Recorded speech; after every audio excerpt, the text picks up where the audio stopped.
Welcome to the Leveling Up podcast. I am here today with Ribs LaMothe. Thank you so much for being here, Ribs. Thank you, Adam. Happy to be here. Tell me about your professional background. I'm retired as a consultant, and that's one of the reasons why we're talking here. I used to be an instructional designer and facilitator, and I did consulting work for banks and medical firms and manufacturers. I basically taught people how to sell things. And part of that was designing programs that help people to learn. So that's kind of how you and I got in conversation, because your job is to help people to learn through your articles. And I wanted to see if I could make a contribution to that. That's exactly what I'm trying to figure out this year with this Leveling Up project is how do we learn and what can we do to facilitate that? From an instructional design point of view, all people perform based on three different domains in their brain. One is the cognitive domain, what they know. One is psychomotor, that's all skills, and that has nothing to do with this. And the third is the affective domain, the way that attitudes that people have, the way they feel about things. And I'm trying to posit that the growth in what you know, your experience, and all of that, which is very powerful. The top experts have played thousands and thousands of games of bridge. But the part that's equally important, if not more important, I would maintain, is the affective domain, the way people feel about the game, the way they feel about learning, and their attitudes about it and experiences. All of us are very familiar with the great story about Bob Hammond, who, when he makes a mistake, puts it behind him and gets on with the next hand. That is a very powerful affective component of the game. So you do that, I try to do that, but we all know about that as being a powerful one. Let's say that I am currently a 7 out of 10 in both bridge skill and knowledge and this affective domain. And I wanted to get better, and I wanted to choose one of those two domains to focus on. Which one do you think would have the most bang for the buck? I think the attitudinal one. If you look at the expert player, you're at the expert level. I would say that in terms of straight card play, all people who have made it to the expert level kind of top out on, I can't be any better at the simple playing of the cards. They are all experts, very, very good at the strictly card play. So what is it that gets in their way? It must be something about their attitude or emotion that gets in the way of their being a better player. I'll give you a perfect example. You're playing against a team that always seems to beat you. You say, son of a gun, I can't beat Adam Parrish. That guy, he just gets me every time. I mean, I should be able to beat this guy. He's terrible, but he gets me. You know, you just sat down at the table with an absolutely poor attitude toward playing that team. In fact, if you have a good board against that team, the opposite effect might take place. You might say, my goodness, I just beat Parrish in that last hand. He failed to take the finesse, or I played him. Wow, I'm a better player than he is. And so we tend to do this all the time when we play bridge. We make judgments about people. So I put some stock in it just because emotions are so powerful. A very simple example. I did a thing in class where I would say, how many people in here have exactly 2 children? And several people raised their hand. And I picked one person and I said, let me ask you a couple of questions about your kids.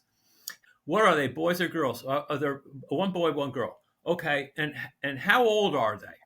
Well, one's 10, the other's 13. So, and their names. Well, their names are Mary and Tom. Then I say to them, now I just got one more question for you. What is the one thing that, as you think of these 2 youngsters, that you and your spouse think are absolutely lovable? Well, I'm going to tell you, Adam, you can't shut them up. They give you a real long description of the kids, the things that they love about their kids.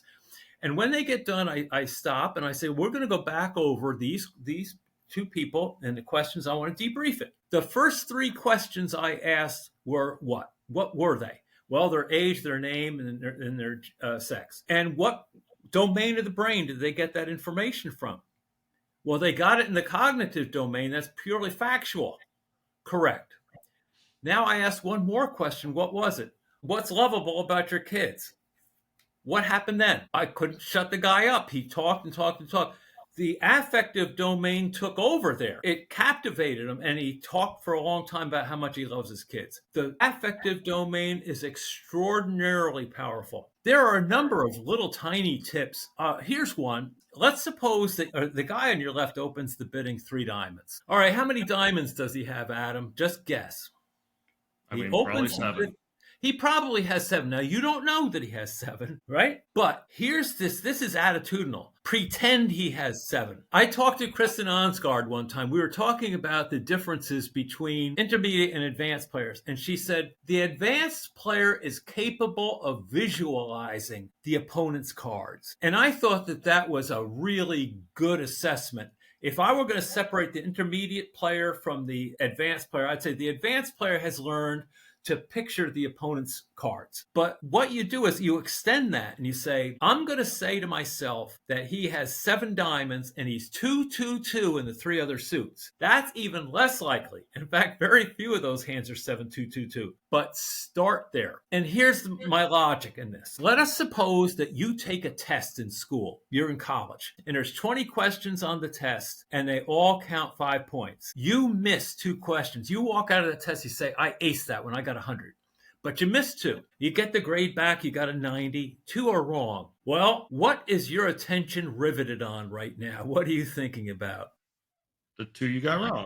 I'm going to look at those 2 questions. I'm going to remember this is what I put down. I can't believe I didn't get that. I studied so hard. Trust me on this one. The 18 other questions that you got right are now gone from your memory, but you'll remember those 2 questions that you missed. So are you suggesting that in my post-mortem, I should look at all 20 problems and not just the 2 I missed? No, I'm suggesting in the bridge hand, you decide that the opponent has 7, 2, 2, 2. And here's why. Because when you discover he isn't 7, 2, 2, 2, you draw trumps and he turns out with a singleton. Now it's very easy to go, he's 7, 1, 3, 2. And then when the next discovery comes up, pretty soon you've counted his whole hand. And it is way easier to count your opponent's cards by starting with a likely distribution and then finding that you were wrong. Wow. And now you will remember how to count the hand every single time. Wow, that's blowing my mind. Does it make sense to you? It does make a lot of sense. I wonder, to the point of, if you're going to remember it because you were wrong, why start with the likely they have 7 card suit? Why not start with they have a 5 card suit? And so I'm going to be wrong and learn. Reason, which seems pretty obvious when you think about it, is that's not likely based upon what you know. In other words, all your experience tells you most of the time he's got 7 cards. Many of the times, if he's got 7, I'll just guess 2, 2, 2 because I just don't know. Right. But here's something about tips. And this is a good thing for you to know. What I told you, I started college in 1964 at State University of New York at Albany. Guess who went there at the same time I did? My often played with partner back then was Marty Bergen. And we stayed friends all this time. I'm not obviously in his league of ability to play. But Marty told me an interesting thing a few years ago. I've never forgotten, and I started to do it. Marty said, take every mistake that you make, journal it, write it down. And so if I'm consulting with Adam Parrish, I'm saying to him, listen, Adam, sometimes in the excitement of the game, you forget to look at spot cards. Write it down. And then the next time you misplay a hand because you forgot a spot card, write it down. And from time to time, go back over your journal and look at the frequency of the things that you had to write down. And all of a sudden, something will pop in your head. And you say, my goodness, this is the 5th time I've blown a hand because I forgot to look at the spot cards. So Marty was absolutely right about that. I started journaling these things, and I find that absent-mindedness stuck out more. Let me go back to what you said earlier that the difference between an intermediate and an advanced player is that the advanced player can visualize the hands. Mm-hmm. Would you call that in the affective domain or in the cognitive bridge skill domain? That's definitely the cognitive bridge skill domain. Okay. Being able to visualize the cards, I think, comes from a growth in experience of the game. That comes from experience. That you say, I'm missing everything else. That is a tip somebody gave me. I'm going to save that in my tips. Is make a visualization of what the opponents have. Okay, so let's say that I am an intermediate player, Okay. and I want to become an advanced player, and I want to focus on this skill. I say, okay, Rib says the difference is visualizing the hand. I want to get better at that. And I hire you as my consultant to help me design a training program. What does it look like? Okay, here's an important thing for everybody to remember, especially teaching pros. My observation has been that the teaching pros don't do a very good job.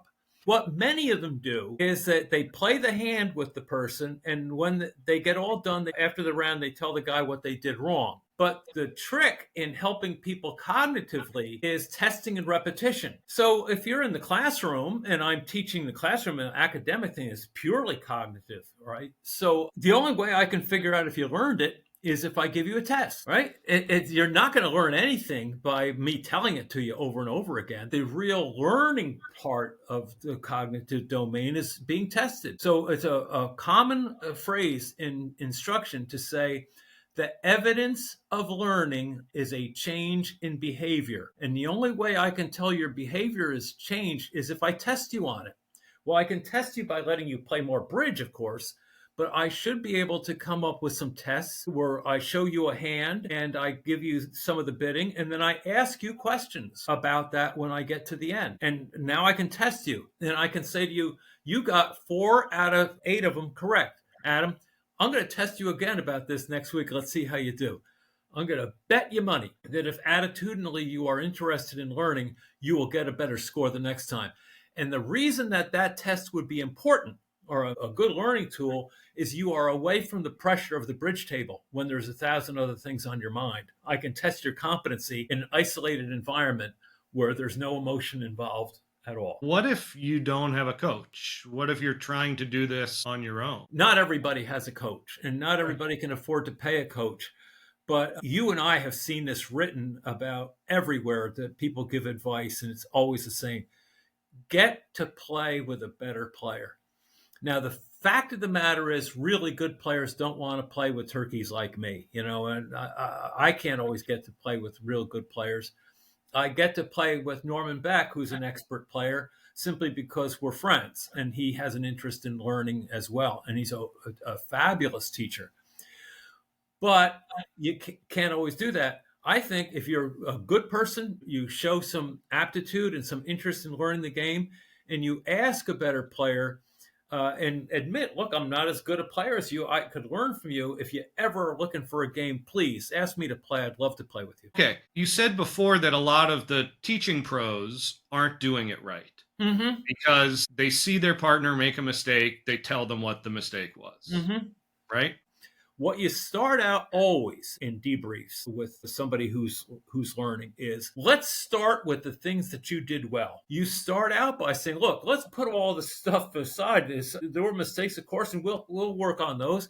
But let's start by talking about the things that you did well today. Because I want to lock those things down in your muscle memory. I want you never to forget that. You took your time. And the second thing is, when you're talking about the things that somebody did well, you say, well, what if he didn't do very much well? Of course he did. You just got to be a better coach. So my understanding, as part of the deliberate practice, that you want to focus on a single aspect that you are particularly working on. Okay. So let's say visualizing the hand or counting out the hand is what I'm working on. How do I design a program to work on that specific skill? Well, you could easily write a test for that. I can think, I'm just doing this off the top of my head. I've written a ton of training materials, but I would say show the hand and then or show the bidding, and then show you see this a lot of times in the bridge bulletin where they'll show you the 7 cards remaining and then say block that out, and then or take the thing away. You're teaching the person, say, what does it look like? What do you know so far? Can you recreate what's been happening so far? What does the guy on your left have? What do you think he has? And just keep testing the person. In cognitive work, you always have to have a test component. And the good part about it, I indicated this before, is you've taken it away from the competition of the game and Mm. instead just doing testing materials where the person's emotions are neutral. So I think I kind of understand how to work on these specific bridge skills, right? I can drill on this. If I need to work on declare play, I can read a book. I can take Adam's declare play class. I can use Bridge Master. If I want to work on counting out the hands, we just kind of talked about some things like that. But what about this affective domain? Okay. How do I work on that? Because you said if I had to pick one or the other, that's the one I should be working. Well, it depends on whether the affective part is helping you or hurting you. In other words, if within the affective domain, which remember, these are attitudes and emotions, this is the other side of your brain, it takes control all the time. So part of it is to say, I must keep it in my mind, cognitive, that I'm playing a game that depends on cognitive level skills, always. I must suppress the affective domain of my brain if I am to play well. And I think I would bring that to the attention of somebody because I can say, I noticed that you strayed a little bit there, and it wasn't about talking about cards. We are here to play in a bridge tournament, and it's not a society contest. So while it's nice to greet the other people and tell them what a nice dress it is, I would like it if you would pay attention to the whole rigor of the game and be prepared to play the hand. That's an affective issue, the way people come to the table.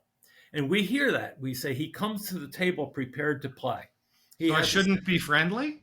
Yes, you can be friendly, but it's right to say hello, and that's about it. But a lot of people are very friendly people and are happy to talk to you after the hand. But when it's time to sit down and play, a simple greeting, a fine thing to do. But then everybody should be ready to play the game. So how do you develop that? I've never considered myself a very competitive person. I enjoy the game. I prefer to win, but it's not all consuming. And I feel like a lot of the top players hate to lose so much that, it drives them. Where does that come from and how does that affect performance? Well, I do think it affects performance. And to be candid, I'm just like you. Bridge doesn't possess me. Right. I love the game. I've read a lot about it, but I'm just not. I'm way past those years when I used to be hooked on it. Right. But what if I want it to possess me? Oh, right. I was saying this is holding me back. That, I don't feel either the elation of winning or the devastation of losing the way I think other people do who are really competitive. I think that you answered your own question earlier. These people, they hate to lose. They're driven and they're manic about it. They can't imagine not losing, and so they work like crazy to get better and better. They're the ones that are thinking about bridge and playing hands in their head all the time. Is that level of drive, is that innate, or is that something that one can work on? I am trying to get up that level. Like I am saying, I am committed to this, but I don't know how. And I want to breathe, live, and drink bridge all day long, but it's not built into my personality. And so can I develop that? I don't know, but my guess is that I don't think so, because I don't think that you have the gene for it. I think you've made a life decision about where the game fits into your life. And I would say, given your writing, which is outstanding, by the way, you seem to have found a way to really enjoy the game, to be able to communicate it well, to take pleasure from it. What more can you want from that? And if there's a part of you that's taking away from that desire to be the Spingold winner, well, maybe you don't want to do the work to be the Spingold winner if you're taking such delight in the other areas that you perform right now. I mean, why spoil a good thing? Well, I mean, Can I have both? Can't Yeah, you I can. continue to write well, but also be competitive in the spin gold? Yes, yes you can. But it would require a great deal of concentration, and I don't know how it is that I could simulate a training program that would do that. That would be a life experience. You'd actually have to go there and play in a bunch of them. Right. Yeah. And I mean, that's my goal for the year is to see if that's possible and what it would look like. So let's say I hire you as my consultant Okay. and I say, Ribs, this is the goal is I'm a good player, but I want to be elite. Okay. And I am willing to do whatever you tell me to do. I have the time, I have the will. Help me design this program. What do you recommend? Somebody with expert level experience who had to conquer the same thing. I'd find the guy or the gal who has gone through that and say, it's time to reach a new plateau in my game. You've done that. Can you work with me a little bit? Could we have some post game conversations about it? And let me talk through my performance. And we'll talk about the things that I did well and the things that I still need to concentrate and what you did to get to that level. What were those things? Yeah, That's what I do. I would find the non-ribs person. so let's say that I want to really focus on these affective issues. How does that differ from sports psychology? And what do I need to do both in my training and at the table? Okay, I'm going to start with the positive. I remember a guy used to coach at Notre Dame, Lou Holtz. He did a color commentary in a college football game one day, and the team that they're talking about was ahead. They were ahead by like less than a touchdown, and now there's very little time left. The quarterback comes over the sideline, and the play-by-play guy says, I never forgot this. He says, he's probably telling him not to throw an interception. And Lou Holtz almost went crazy. He says, that's the last thing in the world that he'd be talking to him about.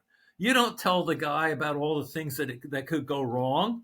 He said, you tell the guy the things that you covered in practice. He said, you're a good quarterback. You know how to control the football. This is a time when you're going to shine. Let's plan out there. You're going to control the ball. That's what you do. Is I would say you're going to focus on all the positive parts about the game. So you're a good teacher. We know that you are a good teacher. That's you. Why don't you approach the game and you say to yourself, listen, Adam, I'm a really good, strong teacher of this game.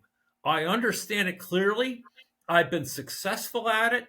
A magazine pays me to write about this. I know how to do this. Mm.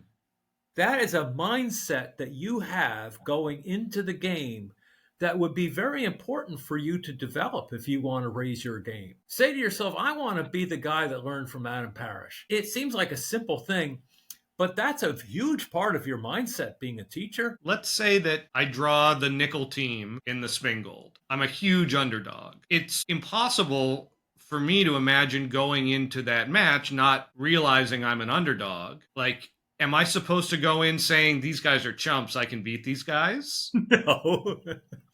No, but let's come back to the teaching metaphor. You say, listen, if I pay attention, if I bid correctly, if I follow all the advice that I've been giving others, I'm going to play a darn good game today. And all I have to do, I have just as good a chance of winning today as anybody else who shows up at these tables if I play a good concentrated game. That's really all you have to do. You are not going to go in and tell yourself a lie that I'm better than these guys, because that's not true. People prepare others to win by keeping them focused on the positive. I'm coaching a guy and I want him to play well. So before the game, I'm saying to you, we've been over everything. You've learned a ton. You got tremendous knowledge. You got a nice bidding toolkit. You know how to defend. You know how to declare. I'm confident in you. Just tell it to yourself. What about, should I give my partner a similar pep talk? Yep. Yeah. Yeah. And I'm going to tell you how I would do it. Try to say the positive thing to your partner. I think all people should remember that. Say one good thing to your partner before the game starts every single time, because you don't know what's going on with them emotionally. And I know at the table, it's important to move on to the next hand. Yes. Okay, that's in the past, this one.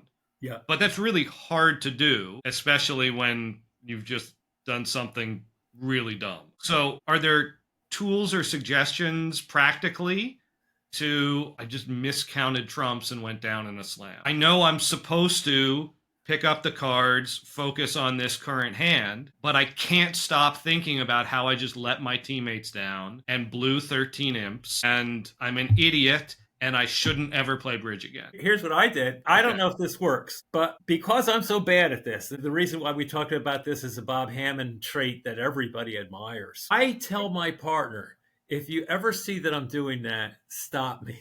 Just say, hey, focus on this. Just give me a gentle reminder. Don't yell at me, but just remind me, hey, that's over. Yeah, I mean, right. I've certainly said, okay, next hand. Yep. But when you're stewing in it, I don't think that's enough, No, right? I know. But so what do I do? Like what are there mechanisms that I can work on over time to train this part of my emotion? I'm wondering if there's not a trick word for that. I'll think of a trick word. Think of a 6-letter word that begins with H and ends with an N. Okay, how about Hammond? And every time you feel yourself doing it, you just close your eyes and go, Hammond. That's it. It's just one of those little, and so you get in the habit of using this little mental reminder, Hammond, and then all of a sudden it's gone. Are there things I can do away from the table to work on my mental game and my effective stuff so that when I do get to the table, I'm in the right mind space? I used to be a pretty serious competitive runner, and I used to play this little mental trick. I would go out to run on a day that was freezing cold, or some day that I knew nobody is going to be out here but me. And I used to tell that to myself all through the agonizing miles and say, the great thing about this run is that come race day, I have this leg up. And if there's something else that you do that you can use that mindset for, or that's equivalent, you can do that. Being better at bridge right now is going to be my vocation, not my avocation. And I'm going to work as hard on this to make money and to be successful at it as if it were my real job. And tell yourself, no one else is doing this. There you go. Right? They're not putting in these hours. I think at my age, I'm 78, I find that I have aphasia, and it's a memory disorder where a common name. I'm thinking, who is that guy I talked to Adam somebody? And then I go, Parrish. So I have found that if I repeat a word out loud, I'll remember that word. I now have taken up this new habit. I just taught myself to do it. I meet somebody for the first time. The guy says, nice to meet you. I'm Adam Parrish. And I say to the person, Parrish, spell that for me. He says, Parrish. I will never forget Adam Parrish in my life from that moment on. It's a small thing, but I started to do it, and now I remember everybody. Why? I was a great speller when I was young, and so I'm thinking, well, what was I? I was a good speller. So get people to spell their name. They spell it, I see it, and then I never forget it. I find that hearing does help me. I've developed the habit when I'm playing and calling from the dummy, I don't say play a low club. I try to say play the deuce of clubs, play the 4. And that just helps me remember the spot cards. But of course, when I'm defending and declare just says play low, right, I have to kind of do it in my head, 4. Well, you just gave me a great tip, Adam. Yeah. That's a great idea.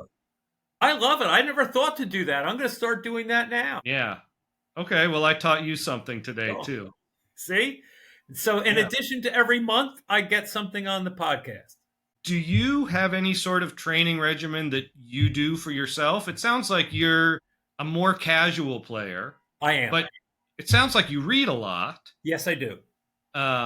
Is there anything else, like if you decided that you wanted to devote more time to getting better at bridge, what do you think you would do? I would hire an expert player to coach me, but I would be very careful about how I chose that coach. That's number one. Number two, I would get guidance on what to read. But there's a wonderful quote by Terence Reese. He says, anytime somebody tells me I never read a bridge book, I always say in reply, I can tell. When you read the bridge books, there's often a couple of tips in there that are worth remembering. And that's what I've learned to do, is distill from the book the things I've learned. I haven't written those down, all of them. But in journaling, when I make a mistake, I write down the error that I made. And a lot of mine come down to the ones you said.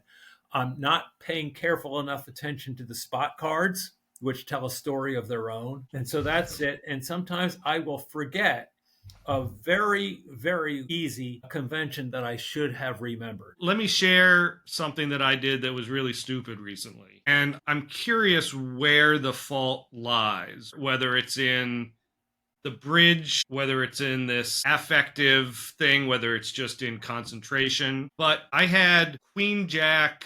I had knocked out something, but I had Queen Jack, say, fourth left opposite a singleton. And the Queen and the Jack were high. And there were 3 of them left. And so I said, okay, well, I can just play over and the Queen Jack will win. And then I can take the other ones and throw my losers. Okay. But what if those missing ones are 3-0? I just thought the right? same thing. Right. I can counter that by roughing once, and then I know they'll be good. And so my brain went play a low one, rough it, even though I had a singleton, and then I was going to play my singleton over to the dummy. Yep. And obviously that's insane. Of right? course. Right? But I had like a plan, and then I realized, oh, there's another thing that's in my toolkit, right? I know, oh, sometimes you rough the thing and, you get one less pitch, but whatever. And it didn't occur to me that this is not the situation for that. I'm not void in the suit. The concentration went away.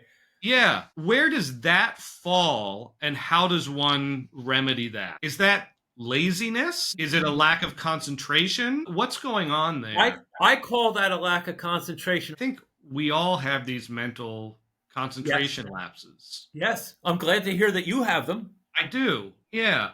And so the low-hanging fruit for almost every bridge player is avoiding them. And one of the things I was talking with Boya Brogland, and he said, the question is, how do you treat every hand you're playing like it's the last hand of the spin gold and the event is on the line?